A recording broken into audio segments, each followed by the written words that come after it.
श्रीमद्भागवत प्रथम स्कंद षोडश अध्याय। श्रीसूत उवाच।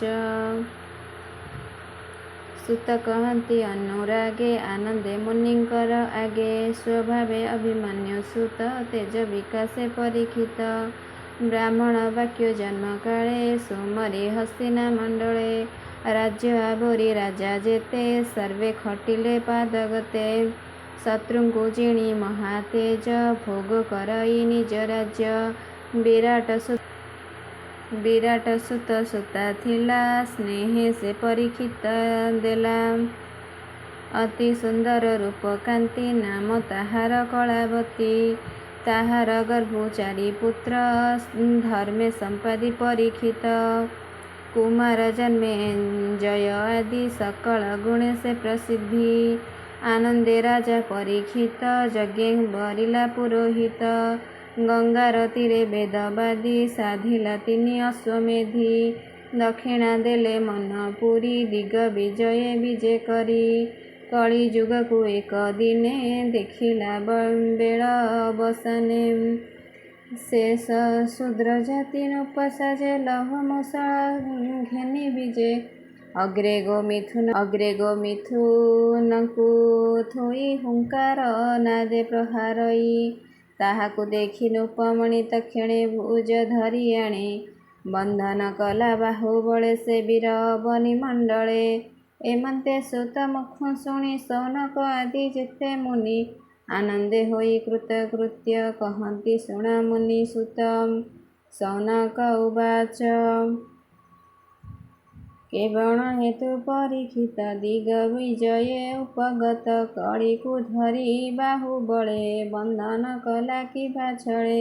स्वभावे शूद्र रूप धरि कपटे नृपलिंगकारी। पाद प्रहारिला ताहाकु भूसुत कहिबा आम्भकु। हे कृष्ण कथा रस बाणी ए जीव तरे जाहा शुणी। शरीर बहि मोह कल्पे जन्म मरणर विलापे। आयुष दिनु दिन तुटे जल जेसने छिद्र घटे। क्षुद्र आयुष प्राणीकर अमृत वाक्य चक्रधर। एथु प्राणीक नाश अर्थे मृत्यु पुरुष ए जगते। से नुहे काहार आयुत करई क्षणे क्षणे ग्रस्त। से मृत्यु मुखु निस्तारणे हरि भक्ति मने गुणे। हरि भक्ति सुधा पाने अमृत विनय वचने। दिन हरन्ति दुख सुखे ताहांकु नारायण रखे। स्वभावे मंद बुद्धि प्राणी निज आयुष न प्रमाणी। निरते मंद कर्म करे तार आयुष ए संसारे। अधेह रही निद्रा नासी दिवसे व्यर्थ कर्मे ग्रासी। एमंते मुनिक प्रसन्ने सूत कहन्ति अवधाने। सूत उवाच। से राज ऋषि जेते बेले बसिला हस्तिना मंडले। विशेषे अर्जुनर नाती राजांक मध्य चक्रवर्ती। कली प्रवेश कथा शुणी दिग विजय नृपमणि। तार समान नृपवरे समर्थ नाहांति समरे। उत्तम रथ सज करी रथे जोचिला अश्वचारी। समतुरंग घन जब के कहु अश्वंकर भाव। अश्वभूषित अलंकारे रवि उदय कियंबरे। रथ उपरे हीरा ध्वज पुरु बाहार महाराज। आवृत चतुरंग बळे केता कुसम महितळे। दिग विजये बाहारिला सबदे भुवन कंपिला। सर्वनुपति नेई पासे मिले उत्तर कुरु देशे। भद्राश्व केतुमाळ जिणी आगे राउत मध्य जिणी। सर्वे नृप पुरुष आदि जिणिला सकल संपादि। सर्वानुपति चरणे धने घटिले दासपणे। केते नृपति संगे कृष्ण चरित वीणा रंगे। ପୂର୍ବପୁରୁଷଙ୍କର ବାଣୀ ତ ସେ ତାହାର ମୁଖ ଶୁଣି ଆତ୍ମାକୁ ରଖିଲେ ଯେ ମନ୍ତେ ଦ୍ରୋଣ କୁମାର ଶସ୍ତ୍ରାଘାତେ। କୃଷ୍ଣ ପାଣ୍ଡବ ବନ୍ଧୁଗଣେ ଭକ୍ତି କୃଷ୍ଣର ଯେ ଚରଣେ ଦୁସ୍ତର ବ୍ରହ୍ମସ୍ୱର ବାଣ ଉଦର ଚକ୍ର ସଂହାରଣ ଶୁଣି ସନ୍ତୋଷ ନୃପମଣି ଉତ୍ତମ ନବରତ୍ନ ଆଣି ତାହାକୁ ଦେଲେ ପୁରସ୍କାର ରତ୍ନ କଙ୍କଣ ମଣିହାର ଅଶ୍ରୁଲୋଚନ ଚକ୍ଷୁ ବୁଜି ପୁଲକେ ପୁରେ ରୁମ ରାଜି ପାଣ୍ଡବ ସଙ୍ଗେ ଯେତେ ଭାବ ସଂସାରେ ସାଧିଲେ ମାଧବ ରଣେ ସାରଥି ପଣେ ରଥେ ଯେ ବନବାସ ଘୋର ପଥେ। ରଣ ଊର୍ଦ୍ଧ୍ୱରେ ସଖା ଗଣେ ହସ୍ତିନା ରାଜଦୂତ ପଣେ ଆସନ ଶୟନ ଭୋଜନେ ସ୍ନେହେ ବାନ୍ଧବ ବନ୍ଧୁଜନେ ଏ ଆଦି ଯେତେ କର୍ମ କରି ପାଣ୍ଡବ ସଙ୍ଗ ତେ ବିହରି ସେ ଭାବ ଘେନି ଦୃଢ଼ ଚିତ୍ତେ ଲଭିଲା କୃଷ୍ଣ ପାଦ ଗତେ। ପୂର୍ବ ପୁରୁଷଙ୍କର ଧର୍ମ ସାଧିଲା ଅନୁଦିନେ କର୍ମ ସେ ପୁଣି ନିଜ କର୍ମ ବସେ ଲଭିଲା ଅଳପ ବୟସେ। ତାର ଆଶ୍ଚର୍ଯ୍ୟ କଥା ଶୁଣି ସୌନକ କହେ ମଞ୍ଜୁ ବାଣୀ ଧର୍ମ ଯେ ଏକ ପଦେ ତକ୍ଷଣେ ବୃକ୍ଷ ରୂପ ହୋଇ ଭୂମିକୁ ଦେଖି ଅନୁରୂପେ ବିଶ୍ୱାସେ ମିଳିଲା ସମୀପେ।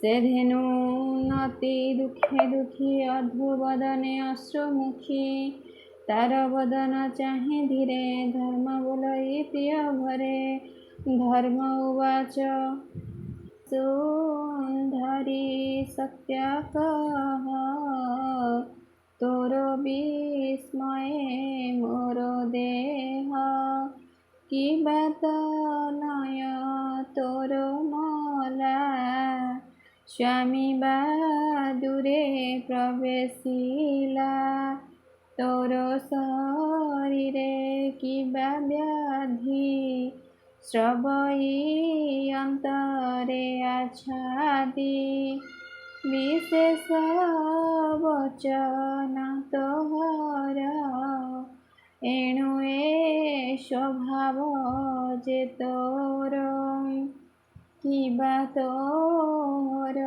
ମନେ ବ୍ୟଥା କି ନଷ୍ଟ ଅର୍ଥେ ତୋର ଚିନ୍ତା ଏ ବଡ଼ ଦୁଃଖୀ ଦେଖି ତୋତେ ଦୟା ବସିଲା ମୋର ଚିତ୍ତେ କେବା ତୋହର ପ୍ରାଣ ନାଶେ ସୁଖେ ବଞ୍ଚିବ ମାଂସ ଗ୍ରାସେ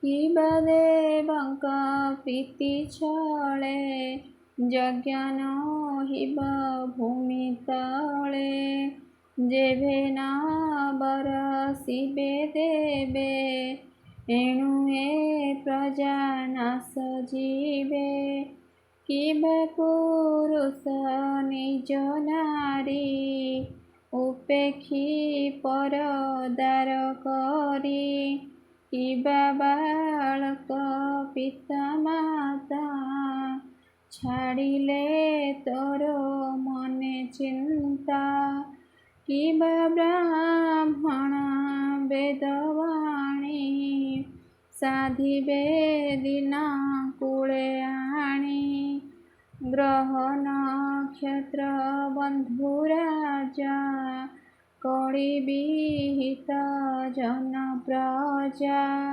ନିଜ ଭବନ ଛାଡ଼ି ଅନ୍ୟ ଛାଡ଼ିବେ ଦୁର୍ଗମ କାନନେ ପ୍ରାଣୀଏ ଆନ ସ୍ଥାନେ ଆସନ ଭୋଜନ ଶୟନେ କରିବେ ପରିପାକେ ମତି ପର ଯୁବତୀ ଘେନି ରତି କିବା ତୋହର ଗୁରୁତର ଖଣ୍ଡିଲା ବନିର ଭାର ତାର ଚରଣ ତୋ ଉପରେ ଯେହ୍ନେ ଭୂଷିତ ଅଳଙ୍କାରେ ତାର ଚରିତ ଗୁଣଲୀନ କିବା ତୋ ମନ ସୁମରିଲା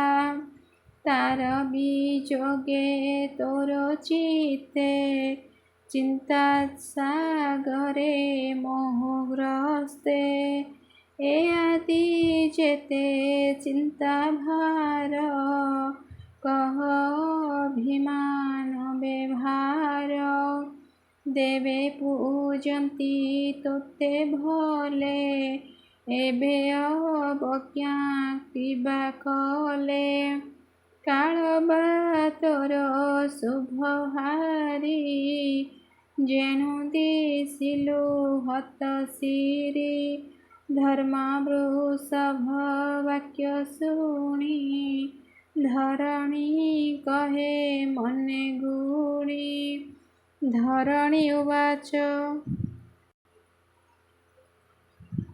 ବୃକ୍ଷ ଯେତେ ପ୍ରଶ୍ନ ତୋର କହିବି ଶୁଣ ମନ ସ୍ଥିର ତୋହର ଚତୁର ଚରଣ ପ୍ରାଣୀଙ୍କ ସୁଖର କାରଣ ସତ୍ୟ ଶୌଚ ଦମ୍ଭ ଶାନ୍ତି ତ୍ୟାଗ ସନ୍ତୋଷ ମହାମତି ତପ ସମାଧି ସମଦମ ତିତିକ୍ଷା ଇନ୍ଦ୍ରିୟ ସଂଯମ ବିରକ୍ତି ଫଳ ଯେଇ ଐଶ୍ୱର୍ଯ୍ୟ ସତତ ସୁଖ ଜ୍ଞାନ ଦ୍ୱିଜ କୁଶଳ କାନ୍ତି ସମଭାଗ ଅଶୁଭ କର୍ମ ରଜେ ଭୋଗ ପ୍ରଶସ୍ତଶୀଳ ମହାବଳ ସ୍ଥିରି ଗଭୀର ଧର୍ମକୂଳ ସୁକୃତ ମାନ ଅହଙ୍କାର ଏ ସର୍ବ ତୋହର ଶରୀର ଏହାଦି ଅନ୍ୟ ଧର୍ମ ଯେତେ କର୍ମ ସାଧନ ଏ ଜଗତେ ମହତ ଜନ ଆଚରଣ ଆତ୍ମାର ପରମ କାରଣ ଯେ ସର୍ବଗୁଣ ଷଡ଼ଭାଗେ ଗମିଲେ ଗୋବିନ୍ଦର ସଙ୍ଗେ ଏ ସର୍ବଗୁଣେ ଲୋକ ଯେତେ ସର୍ବେ ପଡ଼ିଲେ ମୋହ ଗତେ ଏବେ ମୁଁ ଆତ୍ମାକୁ ସୁମରି ଏ ସର୍ବଗୁଣେ ମନ ଧରି ତୋର ଚରଣ ଭଗ୍ନ ଦେଖି କାନ୍ଦଇ ହୋଇ ଅତି ଦୁଃଖୀ ଦେବତା ଋଷି ପିତୃଗଣେ ଯେ ବର୍ଣ୍ଣାଶ୍ରମ ଆଚରଣେ ଏ ସର୍ବ ଧର୍ମ ଗଲା ଦୂର ମୋତେ ଛାଡ଼ିଲେ ଚକ୍ରଧର ବ୍ରହ୍ମାଦି ଦେବ ଦେବୀ ଯେତେ ନିଶ୍ଚଳ ମୋହର ଗ୍ରତେ ଯାର ଅପାଙ୍ଗ ମୋକ୍ଷ ଶ୍ରୀ ଲଭିବି ବୋଲି ଆଶା କରି କଠୋର ତପସାଧି ବନେ ପ୍ରସନ୍ନ ଯାହାର ଚରଣେ ଯେ ଲକ୍ଷ୍ମୀ ତେଜି ପଦ୍ମବନ ଯାର ହୃଦୟ ଲଭିସ୍ତନ ଶେଷନେ ନ ରହେ ତା ମନ ତାର ଚରଣେ କରେ ଧ୍ୟାନ କଳି ବଞ୍ଚଇ ସର୍ବମେ ବେଳେ ସେ ହରି ନିଜପୁରେ ଗଲେ ତାର ଚରଣେ ଚିହ୍ନ ଯେତେ ଧ୍ୱଜ ଅଙ୍କୁଶ ନିଜ ଗାତ୍ରେ ସେବେଳେ ଅଳଙ୍କୃତ ଦେହି ସୁଧ ସୁନ୍ଦର ବିରାଜଇ ଯେଣୁ ଛାଡ଼ିଲେ ମୋତେ ହରି ତେଣୁ ଦିଶଇ ହତଶିରି ଅସୁର ଔଖହିଣୀ ଭାର ଉଶ୍ୱାସ କଲା ଯେ ମୋହର ତାର ବିଯୋଗ ଯେବା କହି ନରଲୋକେ ଦେହ ବହି ପ୍ରେମେ ବାଳକ କର୍ମ ମାତ୍ରେ ମନକୁ ମୋହନ୍ତି ଜଗତେ ମଥୁରାପୁର ନାରୀଙ୍କର ଭାଗ୍ୟ କେ କରିବ ଗୋଚର ତାର ଚରଣ ସୁଖ ଲାଗି ପୁଲକ ଭାବେ ସୌଭାଗୀ ସୁତ କହନ୍ତି ଅବଧାନେ ଏବେ ହୋ ଶୁଣ ମୁନି ଜନେ ଏମନ୍ତେ କହୁଁ କହୁଁ ବାଣୀ ଧର୍ମର ସଙ୍ଗତେ ଧରଣୀ ସେ ପରୀକ୍ଷିତ ଦଣ୍ଡଧାରୀ ଦିଗ ବିଜୟ କର୍ମ ସାରି ଧର୍ମ ଧରଣୀ ସଙ୍ଗ ବଳେ ମିଳିଲା ସରସ୍ୱତୀ କୂଳେ କହଇ ବିପ୍ର ଜଗନ୍ନାଥ ପ୍ରାକୃତ ବନ୍ଧେ ଭାଗବତ ପ୍ରଥମ ସ୍କନ୍ଧେ ଅର୍ଥ ଯେତେ ଅମୃତ କୃଷ୍ଣର ଚରିତେ ଇତି ଶ୍ରୀମଦ୍ଭାଗବତେ ମହାପୁରାଣେ ପରମହଂସ ସହିତାୟଂ ବୟସିକାଂ ପ୍ରଥମ ସ୍କନ୍ଧେ ଧର୍ମ ପୃଥ୍ୱୀ ସମ୍ବାଦେ ନାମ ଷୋଡ଼ଶ ଅଧ୍ୟାୟ।